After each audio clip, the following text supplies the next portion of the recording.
नमस्कार मित्रों, स्वागत है आपका कौटिल्य विजन कन्नौज की टेस्ट सीरीज श्रृंखला में।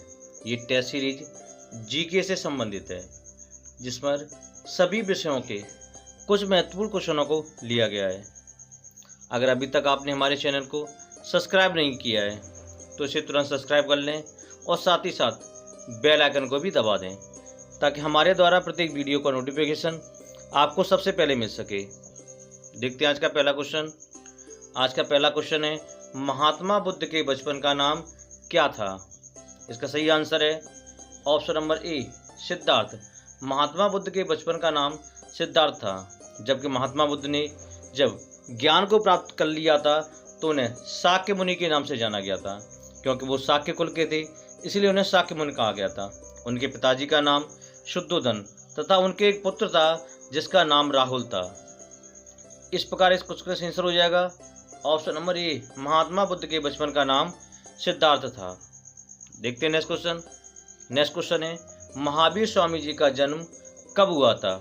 इसका सही आंसर है ऑप्शन नंबर सी, 540 ईसा पूर्व महावीर स्वामी जी का जन्म हुआ था, जबकि 568 ईसा पूर्व उनकी मृत्यु हुई थी, अर्थात उनकी उम्र कुल 72 वर्ष थी।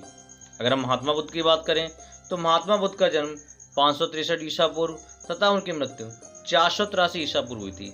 इस प्रकार महात्मा बुद्ध के द्वारा 80 वर्ष का जीवन तथा महावीर स्वामी जी के द्वारा 72 वर्ष का जीवन व्यतीत किया गया। इस प्रकार इस क्वेश्चन का आंसर हो जाएगा option number C, Mahavir Swami ji का जन्म 540 ईसा पूर्व हुआ था। देखते हैं नेक्स्ट क्वेश्चन। नेक्स्ट क्वेश्चन है हमारा, महात्मा बुद्ध की पत्नी का नाम क्या था? इसका सही आंसर है option number A, Yashodhara. Mahatma Buddha की पत्नी का नाम यशोधरा तथा माता का नाम महामाया था। अगर हम यही बात करें महावीर स्वामी जी की, तो महावीर स्वामी जी की पत्नी का नाम यशोदा था, अर्थात जिसका नाम बड़ा है उसकी पत्नी का नाम छोटा और जिसका नाम छोटा है उसकी पत्नी का नाम बड़ा होगा। अगर महावीर स्वामी जी की हम माँ की बात करें तो महावीर स्वामी जी की माँ का नाम त्रिशला था। इस प्रकार इस क्वेश्चन का आंसर हो जाएगा option number A, Yashodhara. Mahatma Buddha की पत्नी का नाम यशोधरा था। देखते हैं नेक्स्ट क्वेश्चन। नेक्स्ट क्वेश्चन है, निम्नलिखित में से किस मंडल को पृथ्वी का कवच कहा जाता है? इसका सही आंसर है, ये यहाँ कहा होगा, ये कहा जाता है। इसका सही आंसर होगा ऑप्शन नंबर बी, समता मंडल। समता मंडल को पृथ्वी का कवच कहा जाता है। इसे क्यों कहा जाता है तो आपको पता है, वायुमंडल में 5 मंडल हैं। सबसे पहले क्षोभ मंडल, फिर समताप मंडल, मध्य मंडल, आयन मंडल और बाह्य मंडल, जिसके मध्य समताप मंडल में एक ओजोन परत पाई जाती है और ओजोन परत सूर्य से आने वाली पराबैंगनी किरणों को रोक लेती है।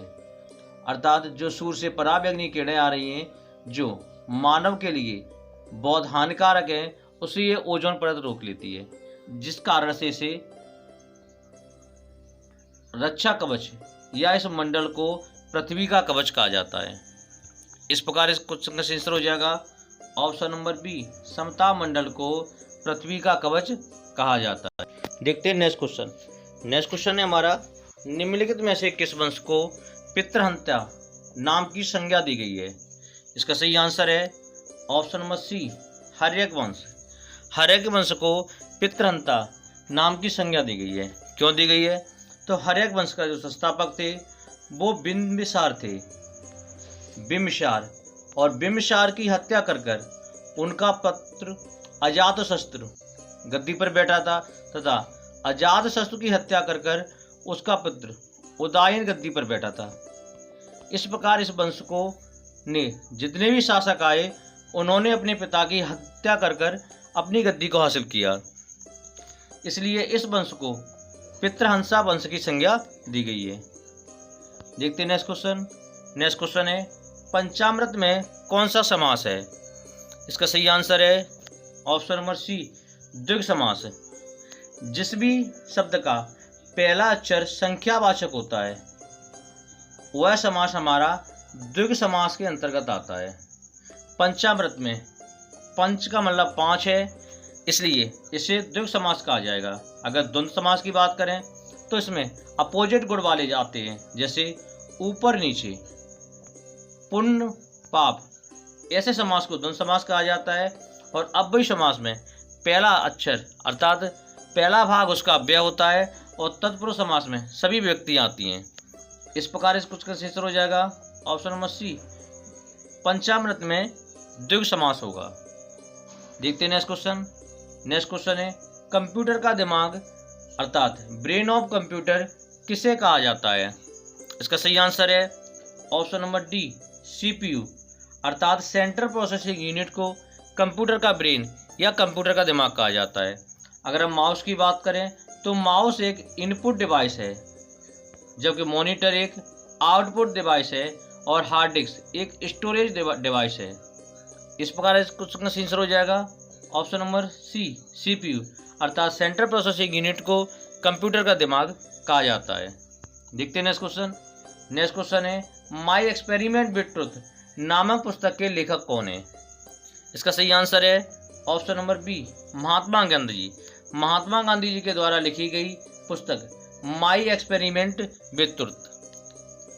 जबकि रविन्द्रनाथ टैगोर जी के द्वारा गीतांजलि, जवाहरलाल नेहरू जी के द्वारा द गंगा और विश्वगुप्त या चाणक्य या कौटिल्य के द्वारा अर्थशास्त्र नामक पुस्तक लिखी गई थी। इस प्रकार इस क्वेश्चन का आंसर हो जाएगा option number B, Mahatma Gandhi ji के द्वारा माई एक्सपेरिमेंट विद ट्रुथ सत्य के साथ मेरा प्रयोग नामक पुस्तक लिखी गई थी। देखते हैं नेक्स्ट क्वेश्चन। नेक्स्ट क्वेश्चन है निम्नलिखित में से किसमें ध्वनि की चाल तीव्र होती है? इसका सही आंसर है ऑप्शन नंबर डी, लोहा में ध्वनि की चाल सर्वाधिक होती है। अगर हम निर्वात की बात करें तो निर्वात में ध्वनि की चाल 0 होती है और जल में निर्वात से अधिक और लोहा में सर्वाधिक होती है। देखते हैं नेक्स्ट क्वेश्चन। नेक्स्ट क्वेश्चन है निम्नलिखित में से किस राज्य से भारतीय मानक समय रेखा नहीं गुजरती है? इसका सही आंसर है ऑप्शन नंबर डी, पश्चिम बंगाल से भारतीय मानक समय रेखा नहीं गुजरती है। जबकि उत्तर प्रदेश, छत्तीसगढ़ और आंध्र प्रदेश से भारतीय मानक समय रेखा गुजरती है, जो 82.1/2 डिग्री है, जो उत्तर प्रदेश के इलाहाबाद जिले के सैनी नामक अर्थात जिसे प्रयागराज कहा जाता है उसके सैनी नामक स्थान से निकली गई है। इससे संबंधित एक और क्वेश्चन पूछा जाता है कि ये ग्रीनविच से अर्थात ग्रीनविच लंदन से हमारे भारत का समय कितना अधिक है? तो हमारे भारत का समय ग्रीनविच से लंदन से 5.5 घंटे अधिक है। अर्थात अगर लंदन में 12 बजेंगे तो हमारे यहाँ पर 5:30 का समय होगा। इस प्रकार इस क्वेश्चन का आंसर हो जाएगा ऑप्शन नंबर डी, पश्चिम बंगाल से भारतीय मानव समय रेखा नहीं गुजरती है। देखते हैं नेक्स्ट क्वेश्चन। नेक्स्ट क्वेश्चन है अर्थशास्त्र का जनक किसे कहा जाता है? इसका सही आंसर है option number A, Vishnugupta Chanakya को, माफ कीजिए, एडम स्मिथ। इसका सही आंसर है ऑप्शन नंबर 2, एडम स्मिथ को अर्थशास्त्र का जनक कहा जाता है। जबकि विष्णुगुप्त चाणक्य के द्वारा अर्थशास्त्र नामक एक पुस्तक लिखी गई थी जो राजनीति शास्त्र से संबंधित थी। अगर हम चार्ल्स बेबेज की बात करें तो उन्हें कंप्यूटर का जनक कहा जाता है और अरस्तु को जीव विज्ञान का जनक कहा जाता है। इस प्रकार इस क्वेश्चन का आंसर हो जाएगा option number B, Adam Smith को अर्थशास्त्र का जनक कहा जाता है।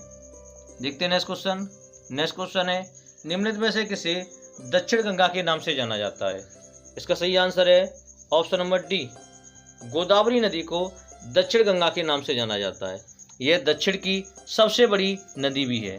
अगर यही बात आए दक्षिण की गंगा, अगर दक्षिण की गंगा शब्द बीच में है तो उसका आंसर कावेरी होगा, और लिखा जाए दक्षिण की गंगा तो उसका सही आंसर गोदावरी होगा। देखते हैं नेक्स्ट क्वेश्चन। नेक्स्ट क्वेश्चन है सौरमंडल का सबसे बड़ा ग्रह कौन सा है? इसका सही आंसर है ऑप्शन नंबर सी, बृहस्पति सौरमंडल का सबसे बड़ा ग्रह है। अगर हम सबसे छोटे की बात करें तो सबसे छोटा ग्रह बुध है, जबकि सबसे दूर का ग्रह वरुण है और मंगल को लाल ग्रह के नाम से जाना जाता है। इस प्रकार इस क्वेश्चन का आंसर हो जाएगा ऑप्शन नंबर सी, बृहस्पति को सबसे बड़ा ग्रह कहा जाता है। देखते हैं नेक्स्ट क्वेश्चन। नेक्स्ट क्वेश्चन है किस संविधान संशोधन के तहत मूल अधिकार से संपत्ति के अधिकार को हटाया गया था? इसका सही आंसर है ऑप्शन नंबर डी 44वें संविधान संशोधन अर्थात 44वां संविधान संशोधन 1976 में हुआ था, जिसके तहत मूल अधिकार में जो संपत्ति का अधिकार था उसे हटाकर इसे सरकार के अंतर्गत रखा गया था और ये अब नागरिक का मूल अधिकार नहीं होगा। अगर हम यही बात करें संविधान संशोधन 1 की, तो संविधान संशोधन 1 के तहत भारतीय अनुसूचियों में सूची नंबर 9 को जोड़ा गया था। अगर हम बात करें संविधान संशोधन 21वें की, तो ये 1967 में हुआ था और इसमें सिंधी भाषा को संविधान में जोड़ा गया था। यहीं पर 61वें की बात करें तो 61वां संविधान संशोधन के तहत जो मतदान की आयु 21 वर्ष थी उसे घटाकर 18 वर्ष का किया गया था, जो 1989 में की गई थी। इस प्रकार इस क्वेश्चन का आंसर हो जाएगा ऑप्शन नंबर डी संविधान संशोधन 44 के तहत भारतीय संविधान के मूल अधिकारों से संपत्ति के अधिकार को हटा दिया गया है।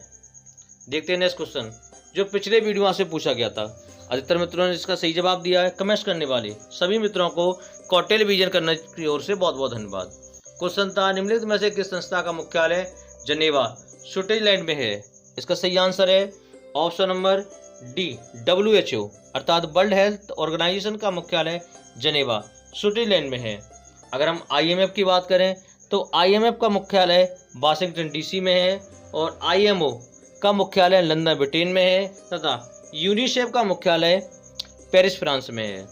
इस प्रकार हमारी इस क्वेश्चन का आंसर हो जाएगा ऑप्शन नंबर डी WHO का मुख्यालय जेनेवा स्विट्जरलैंड में है।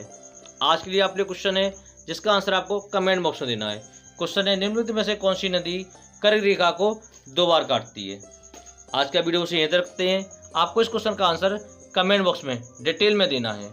अगर आप सभी मित्रों को मेरा वीडियो अच्छा लगे, हेल्पफुल लगे तो उसे लाइक करें, शेयर करें, साथ ही साथ कमेंट भी करें। अगर आप हमारे चैनल पर पहली बार विजिट कर रहे हैं तो इसे सब्सक्राइब कर लें तथा सबसे पहले वीडियो पाने के लिए बेल आइकन को भी दबा दें। पूरा वीडियो देखने के लिए सभी मित्रों को बहुत बहुत धन्यवाद।